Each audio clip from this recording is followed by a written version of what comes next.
This is Cast of Wonders, the young adult fiction podcast featuring stories of the fantastic.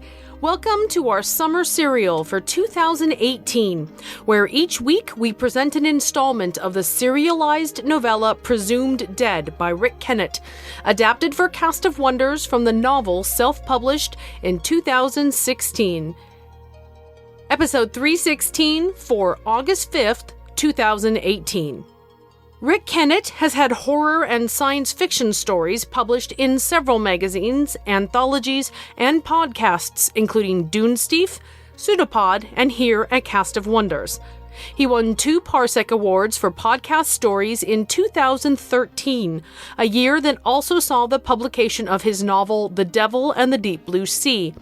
One of those Parsec Awards was for Cast of Wonders episode 71, Now Cydonia, one of the several Martian Ranger Saida Gertch stories. When not toiling at the day job in the transport industry, Rick can be found wandering cemeteries, a hobby referred to as necrotourism, or working as the podcast reporter for the Ghosts and Scholars M.R. James newsletter. We continue now with Presumed Dead, Part 3.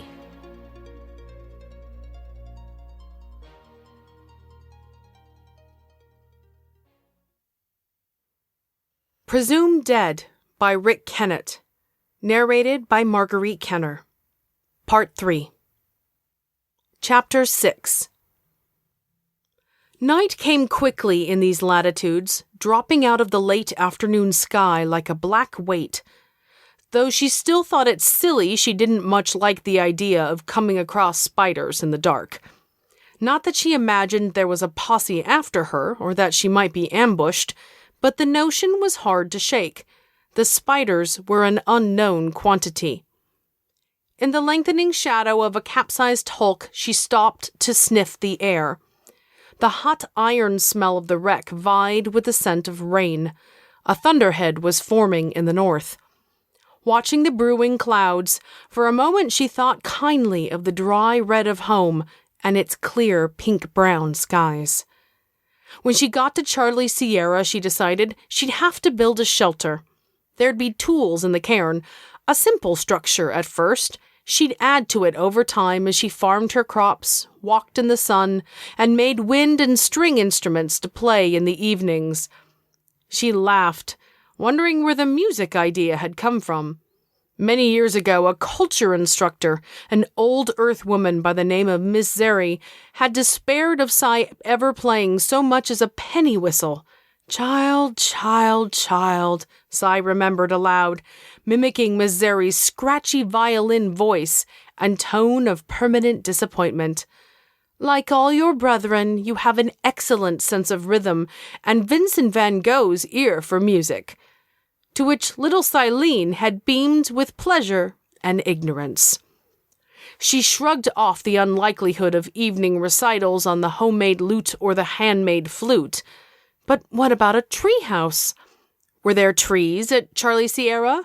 Real trees, not these toadstools with delusions of grandeur. The only sort of trees she'd found so far on the planet. A treehouse like kids build for themselves on Earth. Like she'd never had on Phobos, little rock moon of her birth. Spud, George had said. Something tickled her ear. She brushed at it, thinking of music, thinking of George deep in the sea and the coffee they never drank, thinking that something had tickled her ear again, so that she brushed at it again and something hard took her finger in a gentle but firm grip. Cy brought her hand forward and the grip slid off, though not before a claw dragged briefly into view. Her backpack straps were off her shoulders in an instant, and she was jumping away before it even hit the ground. It lay there with the open end towards her like the dark mouth of a cave. She crouched, saw movement within. A claw emerged, then another, then an eye atop a wavering eye stalk. On 8 shaky, hairy legs, the dead spider crawled out of her bag. Cy sat down in the dirt and stared in a daze at the spider crawling toward her. The eye stalks no longer drooped, but were erect, and the eyes glittered. Its legs were steadier now, as well as regaining their rhythm. The claws, closed and held aloft, were ambiguous in intent. A swirl of discolored matter where the iron had struck made a bald patch on its back. Spider legs touched her ankles. It climbed onto her lap.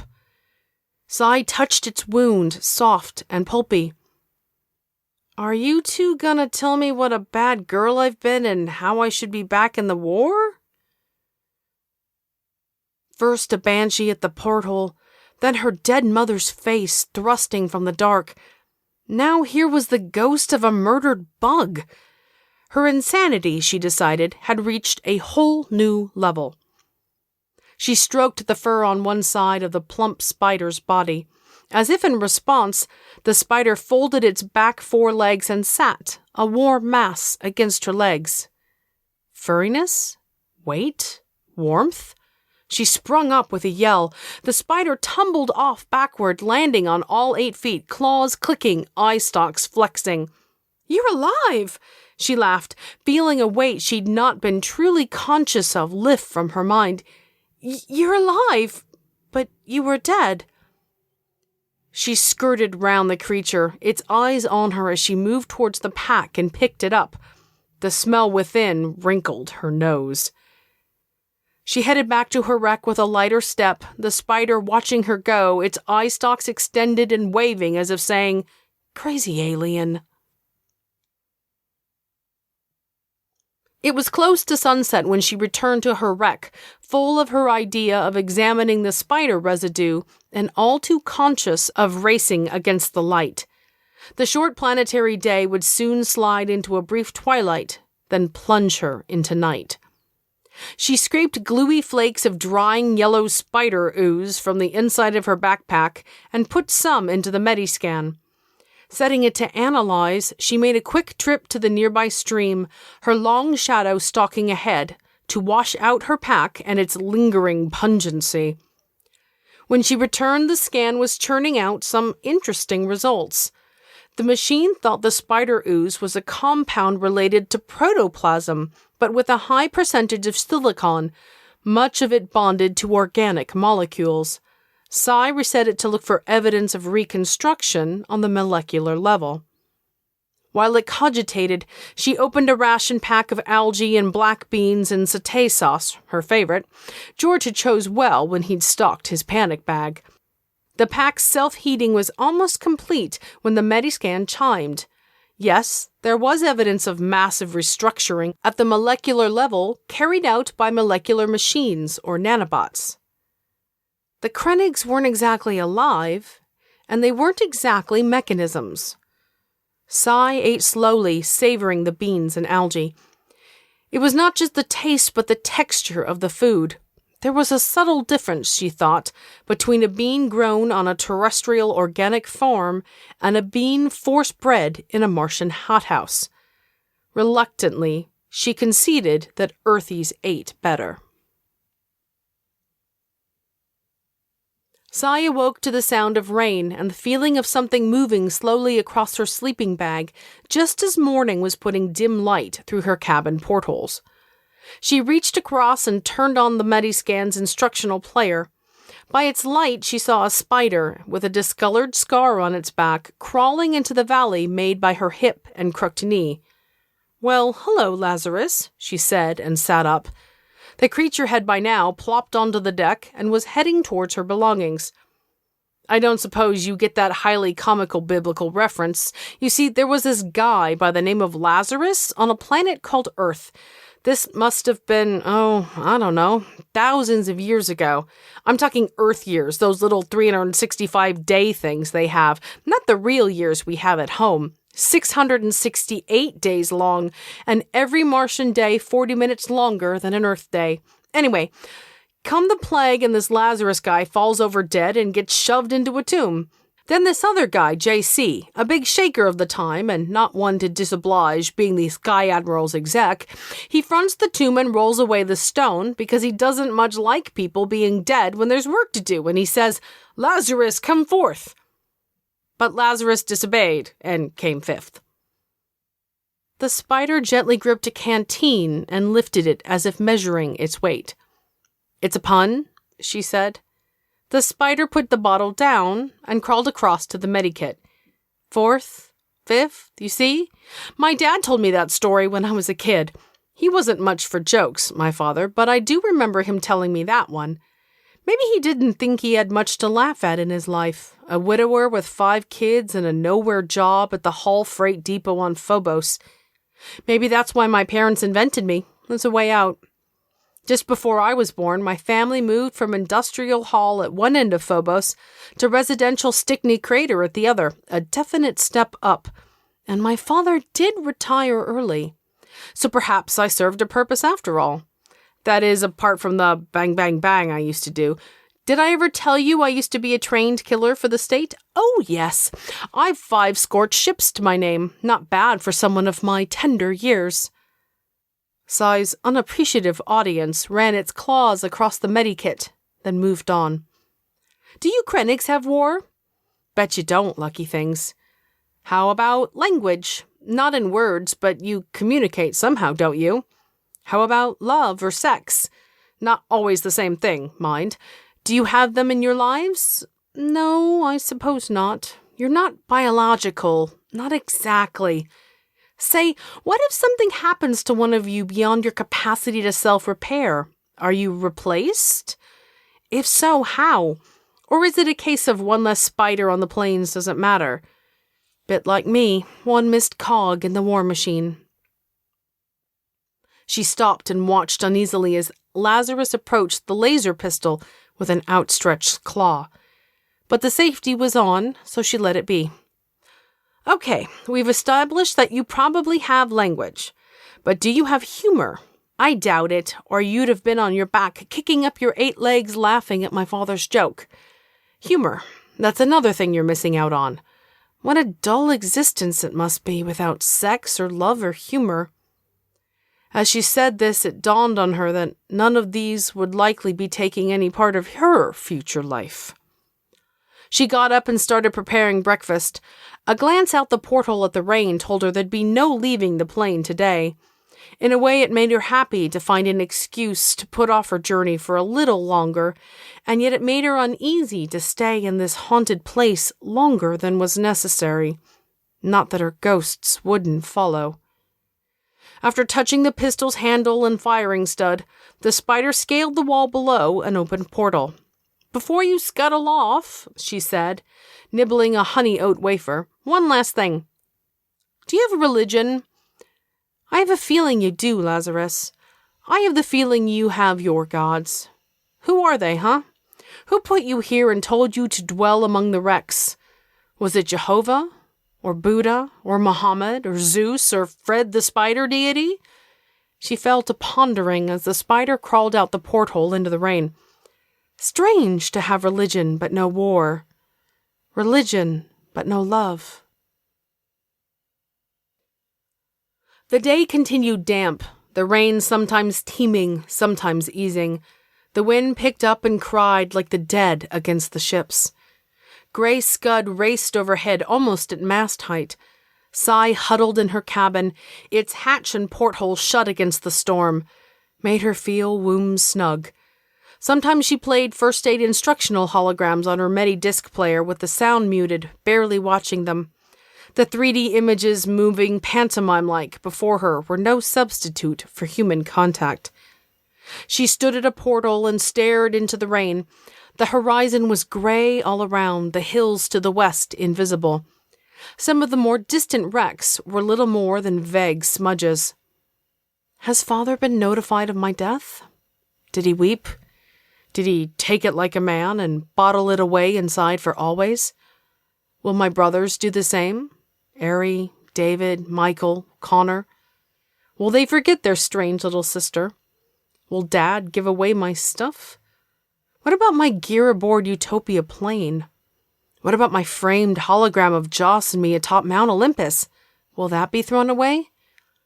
What are the captain and others doing now? Preparing the ship for action? Who's navigating her? Who's at fire control? Lieutenant Peters? "Frank Peters, you take good care of my guns," She shouted into the rain, and not for a moment thought to censor herself. Frank wasn't a Gartino, didn't have a genetically enhanced affinity with the weaponry system. She was better. She knew she was better. The surrounding wall of vagueness drew perceptibly in, giving the impression it was hiding something. The cry of the wind through the masts and the spars went on, and in slow degrees grew to a thin drone. Faint at first, so that it had to battle a silvery beat of the rain to be heard. But before long it dominated the whole gloomy landscape. It hit a steady note, wavered, rose again, fell, rose, and fell. It seemed to be coming from the direction of the stream. Cy went up on deck and splashed through puddles to the freighter's stern rails. It was hard to make out through the rain exactly what was happening by the stream. Was the drone coming from that crawling black blur there? And was the crawling black blur a massing of Krennic spiders? Were they raising their claws to the southeast as they droned? Overcome by disquiet, she returned to the shelter of her cabin, closed the hatch, and switched on the medikit again to watch the plumber's friend sound muted. But her eyes kept straying to the porthole and the constricting grayness. Besides, she knew how to use a plumber's friend to hook herself up to a vac-suit's biological hoses. It was essential equipment for anyone who went into space, and was second nature to every Martian from toddler to graybeard. The spider noises, rain beating the tempo, rose and fell, rose and fell. When the lecture ended, she absently felt for another hologram disc, this one titled Space Fittings. She slotted it in, still watching the porthole, listening. Was there now a difference in the note the spiders sang? Had the pitch changed? Having Vincent van Gogh's ear for music, she couldn't be sure. Besides, those naked arms and legs thrusting into her field of vision were beginning to distract her. Naked? Cy stared at the hologram. 2 women and a man were madly fornicating in zero-G, tumbling about each other, glistening skin, arms and legs and bodies intertwined, making it difficult to know who was doing what with what to who. Astonished, Cy snapped the hologram back to the start and hit play. In quite an artistically shot scene, the man and the 2 women floated into view dressed in what Cy could only think of as perfunctory clothing, putting it on so it could be taken off. George, my, who'd have thought, she murmured, smirking. Obviously something he'd thrown into his panic bag should he ever have to wait 1 or more lonely nights for rescue. With wide eyes, she watched Space Fittings up until its orgasmic end, then sat, staring at empty air. She smiled a small, contented smile and let her finger linger over the replay stud. Joss, she whispered, remembering. Reluctantly, she put the holoplayer away. Somewhere in the grayness outside, the spider serenade droned on. Chapter 7. Cy awoke. By the angle of the sun slanting in through the porthole, she judged it an hour after sunrise, later than her usual time to wake. Very odd. But the sky was clear and the day was warm. It was time to go. Down at the stream, she washed herself and filled her 2 canteens. As she dried herself and dressed, she gazed into the west, where the rising ground huddled into hills, shimmering in the morning thermals. Out that way was the Charlie Sierra cairn. Out that way was hope and survival, and possibly the most terrible death she could imagine, enveloped within the huge body of a xenoid, smothering in its thick ooze-covered innards. Trailing after these thoughts came a trace memory of a dream of the night before, a gray something coming into her cabin. Like most dreams, the more she tried to remember it, the more it receded and dissolved until all that remained was the vague impression of annoyance and that the gray something had flapped. Crazy dream, she said and shrugged. As she crossed the plain later that morning, heading west, Cy saw Krennigs going about their spidery business. None had a scarred back, which gave her a pang of disappointment. She'd wanted to say goodbye and to apologize properly to Lazarus, the spider she'd once killed, but saw it nowhere. The arrow on the cairn compass still blinked slightly south of west. It was a beautiful day for a hike of a couple 100 kilometers. She hummed and sang snatches of popular songs, some recent favorites, some years old, carrying many memories. Joss lived among some of them, recalling times of training and learning and loving. Other memories returned to her of Phobos and the lost days of childhood, running through the tunnels busy with people, the gardens of Stickney Crater all colors and blooms, baking cakes with her brothers in their tiny kitchen, the flutter in her stomach whenever the gravity failed, traveling the open-car monorail from Hull back home to Stickney with her father, the wind in her hair and laughing. Music had been ever present in her home, from earliest memories till the time she left for Mars at age 10. As she swung along with music on her mind, she decided to do some rhyming of her own.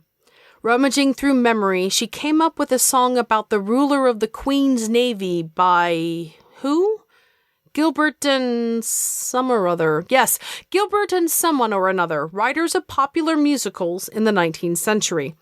She remembered Miss Zeri, her long-suffering culture instructor, taking her class of Gartinos to see something called The Pirates of Penzance, which Cy had expected to be about piracy in the star system Penzance, wherever Penzance was. She hadn't come across it in her astrogation studies. She was disappointed, just a little, to discover it was another 19th century musical comedy by Gilbert and someone or other. Some of the music even stuck in memory. Miss Zeri had said Gilbert and someone or another's music and words often cried out for parody. Before long, Cy managed to tease out some lyrics and eventually came up with, "When I was a girl, I loved to roam through the long dirt tunnels of my old spud home. Then they took me to Mars where I learned a lot, like how to shoot and who gets shot. It's programmed progress to my destiny as youngest ruler of the Mars Navy. I was mixed and cooked in beakers and tubes, a teenage warrior with B-cup boobs. I'm a hotshot witch at fire control, a deadly machine with a young girl's soul. They brought me into being, but they didn't ask me if I wanted to be a shooter in the Mars Navy. And now I'm free, they presume me dead. A big course change from the life I led. I'll roam this planet till the day I die. I am myself, my name is Cy. I'm content to live in obscurity and have nothing more to do with the Mars Navy." She could have gone on adding verses, but gave it up. The bitterness was showing. Besides, there was no music in her, as Miss Zeri had often said. The only music she really knew was the howl of Utopia Plains lasers. "Yes, I do make them sing," she said, then laughed, sounding slightly crazed. By late morning, when her left palm began to itch, she was trudging up rising grasslands of fungus, thin whips of mushroom. Viewed from up here, the ships offered a surreal vista of red-gray shapes marooned in a plain of dirty yellow.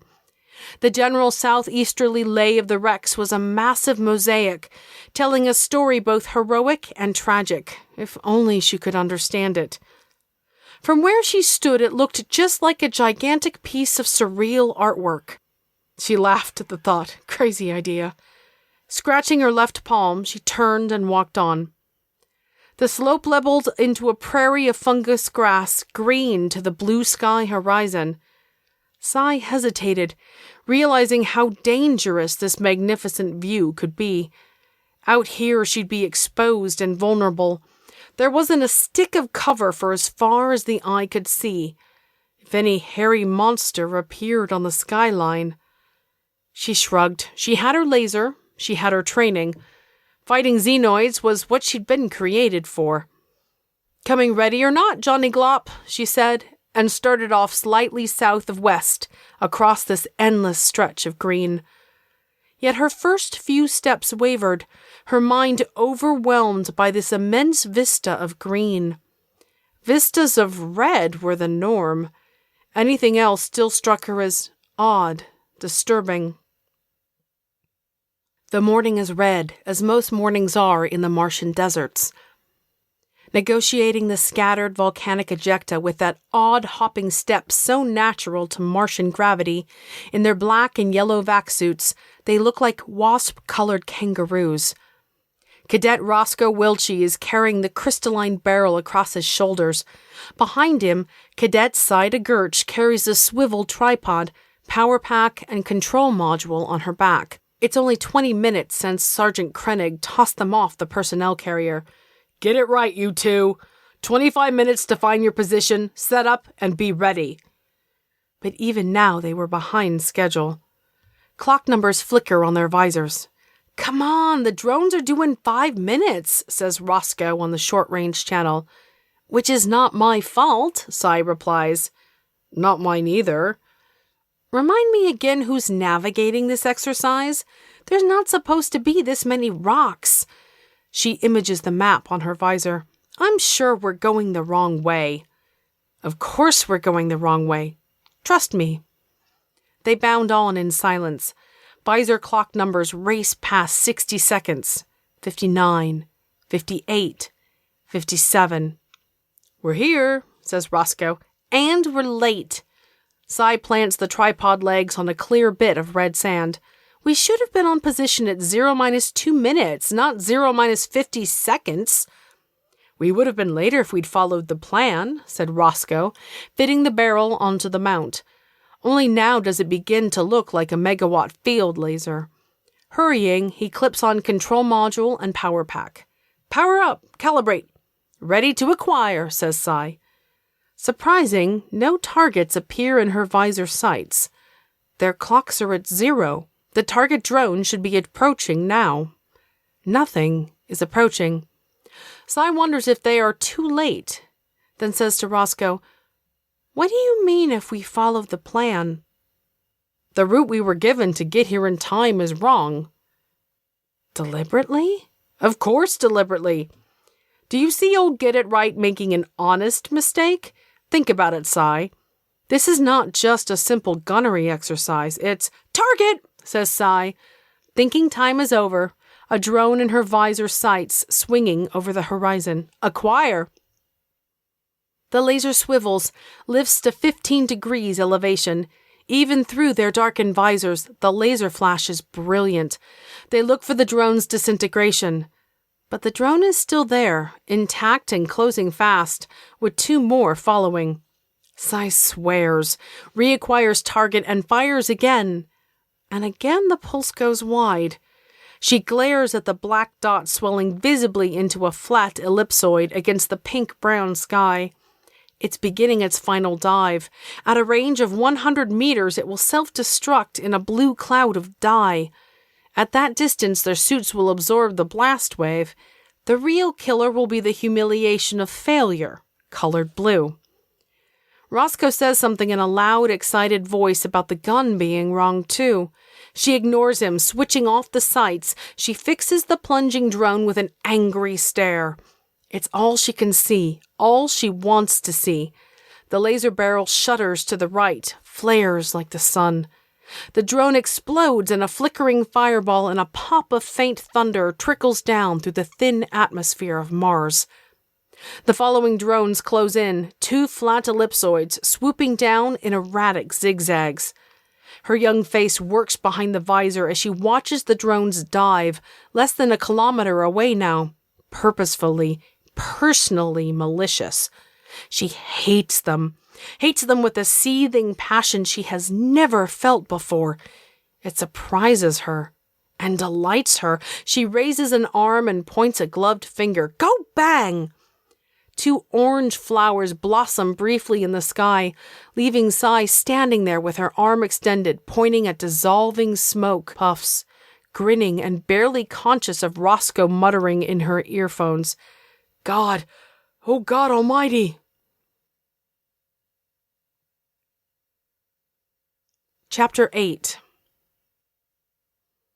Cy dropped her pants, squatted, and peed into the grass.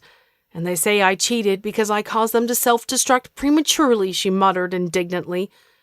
She cleaned herself with water from a canteen, pulled up her pants, making an airtight seal with her tunic. Survival habits of a lifetime don't change overnight.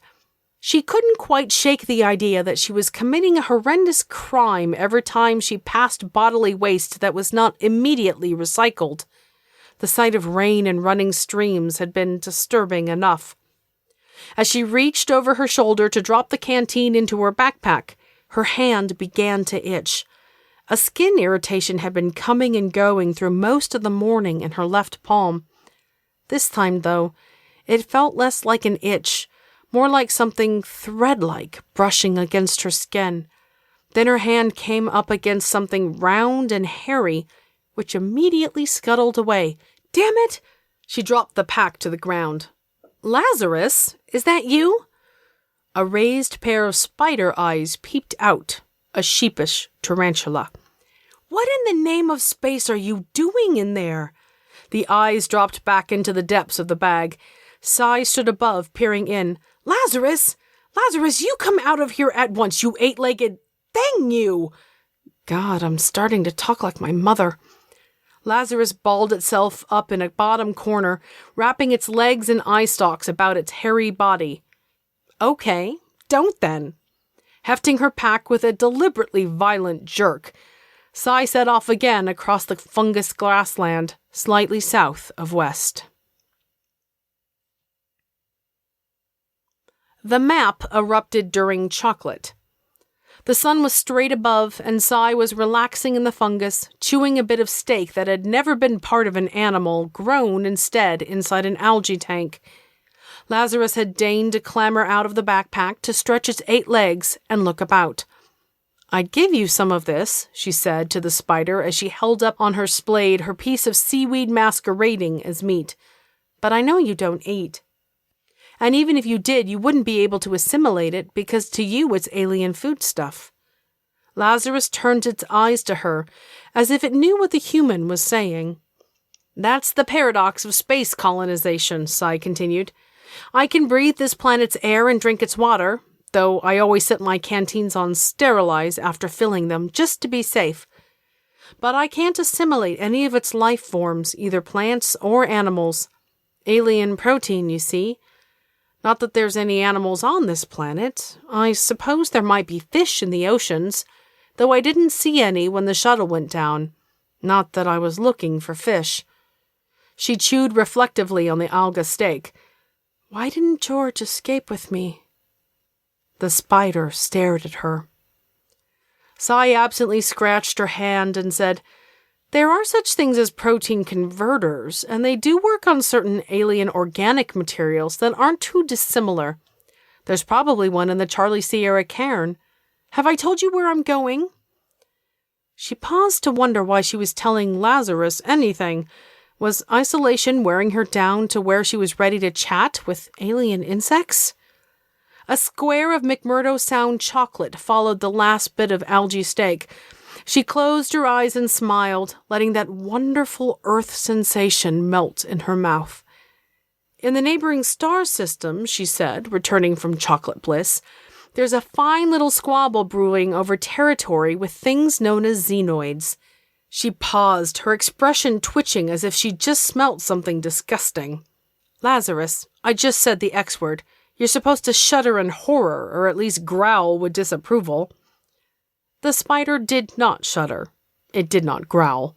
She snapped off another square of chocolate, then dropped it as a furious itch erupted in her left palm. "Damn it, what is that?" She scratched at it, rubbed it against her knee. Nothing helped. Shooing Lazarus away, Sai grabbed the medikit and searched for a dermatological spray.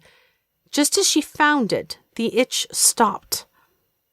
Something like a blurred tattoo, green outlined in yellow, appeared beneath the lines of her palm. As she stared, the swirling colors took on sharper definition until it resolved itself into what looked like a map. 2/3 of the middle of her palm had taken on the green of the landscape she traveled. It was edged between thumb and middle finger with a yellow strip beyond which the skin had turned topaz and seemed to sparkle like sun on water. A silvery line passed diagonally from just above the right of her wrist to the yellow edging just below her index finger, pulsing every few seconds with a soft trickling phosphorescence. Immediately beneath her little finger was a perfect miniature of her cairn compass pointing southwest, the direction of that pulsing line. She spat in her hands and rubbed them together. The image remained. The Mediscan could find nothing wrong, no infection, no alteration to pigmentation. But the map, lying mysterious in her palm, seemed to recall again the dream she had last night, of something gray that had fluttered into... Sai shivered unawares. Yes, the grayness had fluttered towards her like a sheeted something blown on a desert wind. But as before, the more she tried to concentrate, the more the dream dissolved into an impression, a fading fancy. She looked to the west where her cairn compass pointed, then to the southwest indicated by the picture in her hand. Both horizons were alike. What's the difference? She asked herself. Why a longer, different route to the shore of some body of water? That sparkly effect in the topaz surely denoted wave action. She checked her remaining rations, then studied the map again, estimating distance like the navigator she was. Her supplies might not stretch to accommodate such a detour. Then again a fluttering grayness had gone to a lot of trouble to redirect her, probably the same gray dream that had told Lazarus to secret itself in her bag. She left the lunch dish and splayed in the fungus to biodegrade. She looked at the map, then looked at the spider looking at her. Well, Lazarus, what's your gray god doing? What's he up to, huh? He wants me to go southwest, and I don't know why. But let's take it as read that he didn't induce this map into my skin just to play games. Maybe it's not so much that he wants me to go southwest as he doesn't want me to go west. Is he so concerned about me running into a xenoid? She stared into the west as if willing the enemy to appear, her brain boiling with impossible hatreds. Ugly pictures lived there, which pleased her. Do I put my trust in something that flutters in dreams, that controls lobster spiders and litters the landscape with sunken ships? The spider swiveled its eye stalks a moment, to the southwest, to the west, to the southwest again, but proffered no other opinion. Very well then, Sai said with decision. Lifting Lazarus into her backpack, she set off southwest. Within a couple of minutes, however, the spider crawled out again and onto her shoulder. There it gently rappelled up her hair and squatted atop her head, lightly gripping her scalp with its 8 legs. Happy in the service, are we? She chuckled at the old Navy saying. It had been asked of her on occasion, particularly by the captain and Dr. Norsk in a semi-jocular way, and she'd always given a positive reply. Joss had asked her the night before the training flight into the asteroid belt, the night before she died. Are you happy in the service, Sai? And Sai had answered, of course. Had it been a lie then? Had it been a lie later? She didn't know, which worried her. The spider proved to be something of a hat, protecting the top of her head from the afternoon sun. It was the warmest day she'd experienced since the crash, not a cloud anywhere. That she was in the northern hemisphere, she was certain. Charlie Sierra, about 120 kilometers away now, was a northern coordinate, but Sai was unsure whether she was in the tropic or subtropical zone. Not that that mattered much. Her clothes could tolerate cold and heat and protect her from the vacuum of space. Still, she thought it a shame she didn't have her helmet and gloves in case of a cold snap or changing seasons. Where were her helmet and gloves anyway? Lost overboard from the raft? Still in the raft, sitting on that beach a long way back? She didn't know, couldn't recall. She wasn't even sure how long she'd been adrift after the shuttle sank. She'd seen Joss first in the raft, she was sure of that now, sitting at the other end as if at a great distance, as if the raft stretched impossibly long. Joss sitting at the far, far end, watching her, equipment clips and name tag gleaming, whether at high noon or midnight. "You were with me in the raft, Joss. You were walking on the water. You were waiting on the beach." Some parts of her jumbled memory slotted into position, and she didn't like the pictures they formed. "Xenoid pod ship!" They said it together, identifying the image on the scan in the same instant. As George reached for the radio, Cy put a hand on his arm. "Wait." "Wait, ma'am?" "Yes, wait. I don't know shit from mud. Yes, honestly, George, I've never seen mud in my life. On Mars, you don't waste water mixing it with dirt, but I do know these things. That's why I'm out here. That's why I was born, and please stop mamming me." "Sorry." "Look at the way it's moved in the past few minutes, in odd little jerks towards us, not a smooth acceleration. Makes me think it probably can't quite get a fix. Sensor malfunction, perhaps. Let's not announce ourselves just yet. For the moment, keep this course and speed. Pretend we're a meteor or a piece of space junk. It's moving in our general direction, but on its present heading, it'll still miss us." "Unless it changes again," George said. The pod now showed more distinctly on the screen, sharper outlines and detail. "But then why should it?" "Because it's housing something not in the least bit human, so we shouldn't judge it by human standards. I mean, those pods are not really meant as escape capsules, more like self-contained miniature spaceships that can continue the fight after the main ship's been destroyed." "Cy?" "Yeah, I just saw it. The pod ship had moved another degree towards them. This one's obviously decided we're worth a closer look. Time to stop pretending we're something else. Open up the drive." A steady hum swelled up through the shuttle cockpit, ready to shoot gravity donuts along the hull for thrust and maneuvering, acting on all atoms at once, causing no G-forces within. "Come to new course 302 by 005, said Cy. "Towards it?" "Yeah." "You do know we're unarmed." "Of course, you told me so. I know that and you know that, but perhaps Johnny Glop out there does not know that. Those pod ships are fast. I doubt we could outrun it. But if we can bluff it, then maybe it'll outrun us." "Contact the garrison?" "Yes, and on a beam the Xenoid will pick up. Tell them we're about to engage an enemy vessel." "They'll think we're mad." Cy's face worked to suppress a laugh. "Yes, won't they?" George transmitted the engaging enemy signal, something that took him a moment to look up on the computer, then brought the shuttle onto its new course. As he did so, he reached into a bag beside his seat, bringing out gloves and soft helmet, securing them to cuffs and collar. Cy did likewise, opening up her helmet intercom, the rebreather unit starting on her first breath. As the range counter's thousands of kilometers began falling too fast to read, that forgotten block of chocolate floated across Cy's visor. She snatched it, stowing it in George's panic bag, all the while keeping her eyes on the hologram, on the converging points at its center. She said, "Happy in the service, George?" "No. Sometimes I wish I could disappear." Pod ship and shuttle rushed together. George chanted off the range. 800,000. 750.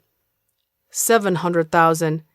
Cy watched the image of the pod ship, waiting for it to veer away. 650. 600,000. "Run away, Johnny Glop," Cy said softly. "We're big and scary and we're coming at you." 550,000. "Run away. Run away, run away." 500,000. What's the matter with this Xenoid? Is it death or glory bioweapon like me? 450,000. Hell, it's altering towards us. The Xenoid launched a missile. "Starboard 15, said Sai, but George was already racing tilted gravity rings down the hull, turning the shuttle, dodging the missile as it zipped by a mere 200,000 kilometers away. The range counter blurred as both ships closed with each other. On the scan, the two images merged. The cockpit shook and bounced as two fast-moving gravity fields crashed by each other, and the whole structure of the ship rocked, coming close to being torn asunder. But it held together, and gradually things began to steady and the images in the scan drew apart. Sai caught her breath, and together with George she watched the range grow, well aware this was a momentary reprieve. "Signal the garrison again, George. This time on a beam the Xenoid can't pick up. This time tell them the truth." George did so. "Any second now?" "Yes!" Sai pointed to the scan where the Xenoid, already some 200,000 kilometers astern, was beginning its huge U-turn. "This time we are dead," says George. "Don't count your warheads before they detonate, George. It's still turning. It doesn't have the maneuverability the shuttle does. And this shuttle doesn't have the speed it has. It'll catch us. You're slipping into morbidity again. I did warn you about that. Are all Martians this crazy?" "Only the ones out here at the front." For the first time since the battle began, Sai took her eyes from the hologram. She searched for George's face behind his helmet visor, but got lost in its reflected cockpit lights. She softened her tone and, trying not to sound like a starship officer, said, "Trust me, George, okay?" A hesitation, then, "Okay." "Head back towards it. 180 degrees, then give me control of the drive." "But it's already called our bluff." "This time we're not bluffing." George manipulated the helm, tilting gravity rings, curving the shuttle in a graceful arc, then relinquishing control to Sai. "I heard a propulsion expert say this can't be done," she said, easing back the focus of the drive so the gravity rings bunched towards the bow. Or maybe he said it shouldn't be done. "What shouldn't be done?" George said with growing apprehension. "Ever push two magnets together, like pole to pole? Remember what happens? They repel each other." "Exactly. By bunching gravity rings at the bow and quickly alternating their polarity, we'll either get a temporary repulsion field, or it'll tear the hull to pieces. I forget which." "I think I've just peed myself." "George, keep up. I did that 5 minutes ago. Range?" What he replied, if he replied, was drowned out in a tremendous crash that shook the ship, making it shudder like a living, frightened thing. For a second, Sai thought the second attack had begun, but a glance at the scan showed the Xenoid only now finishing its turn, and yet to fire. The crash had been her drive modifications taking effect, stressing the hull to its limits. Once more, pod ship and shuttle rushed together. The Xenoid fired, a small spark detaching from its scan image as it veered away. "Brace yourself," said Sai, polarizing her makeshift repulsor. A discordant shout cut across the song of the drive. They were, Sai guessed, about to be ripped apart one way or another. The missile hit the repulsor field. The missile deflected away. "We did it," she heard George saying in her helmet phone. A second before, the missile image blurred into a swell of light, obliterating everything in the hologram. The shuttle's hull and the inside of Sai's skull rang like a bell as the universe shifted violently sideways.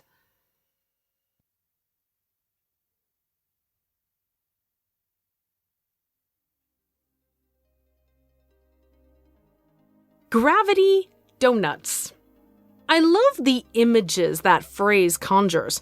I am not a scientist, not by a long shot, but I always picture something like a cross between a Star Trek energy shield and the bioluminescent cilia on a deep-sea jellyfish, rippling as the shapes make their way down a hull to provide thrust. I have no idea if that's what Rick had in mind when designing the Martian Star Corps vessels, but it makes for an evocative mental image when picturing two vessels racing towards each other across hundreds of thousands of kilometers. If Cy and George's interplanetary game of chicken worked, what happened? Join us next week to learn more. We love bringing you the best audio fiction week after week, but we can't do it without your support. Your donations pay our authors, our narrators, our servers, and our staff. Please consider supporting us with a monthly donation through either PayPal or Patreon. You can also review us on iTunes, request us on Spotify, and consider the stories we publish for award consideration. There are lots of ways you can help. Join the discussion on the EA Forum, forum.escapeartists.net, or come visit us on Twitter at Cast of Wonders. Cast of Wonders is a production of Escape Artists Incorporated and is brought to you by the creative team of assistant editors Catherine Inskip and Alexis Goebel. Our associate editors are Tonya Bezpalko, Amy Brennan, Alicia Caporaso, Trace Von Teal, William Heitminer, Andrew K. Ho, Sean Proctor, Ray O, Susie Rodriguez, Carissa Sluss, Emma Smales, and Chris Tang. Our audio producer is Jeremy Carter. Our community manager is Danny Daly. And I remain, as always, your humble editor and host, Marguerite Kenner. Our episodes are released under the Creative Commons Attribution, Non-Commercial, No Derivatives 4.0 International License. That means you can download or listen to the episode on any device you like for free, but you can't change it or sell it. Our theme music, Appeal to Heavens, is by Alexei Nov and available from Promo DJ or his Facebook page. Thanks for listening.